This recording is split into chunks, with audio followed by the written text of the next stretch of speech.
اي زول متقاعد له عندي مشروع ياكل الاكتفاء الذاتي، بياكل دجاج او جداد يوميا مجانا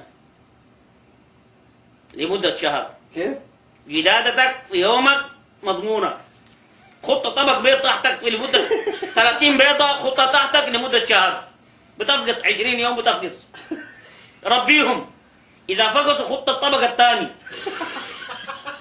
وربيهم امشي، تجي بعد 3 شهور بتلقى الصيصان كبروا، تبدأ تاكل من الكبر وبيض تحتك.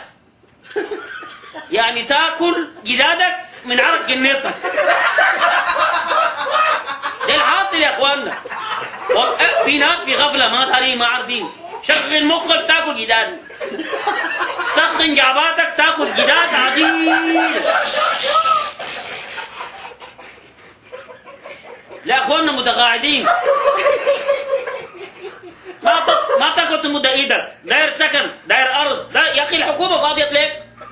يا اخي الحكومه ما فاضيه والله، عندها اشغال وعندها امور سياسيه وعندها محاربات مع السنه وشيعه وهدايه. يا اخي العالم مستهدف، المسلمين مستهدفين، السنه مستهدفين، نحن في استهداف. اسرائيل دايره تاكلنا، الامريكان دايرين يشفطونا، الشيعه دايرين يدقونا. يا اخي ما ممكن.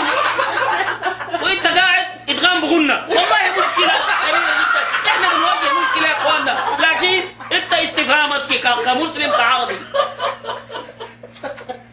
السلام ورحمه الله. والله كنت خادم حربيه ولا شيء.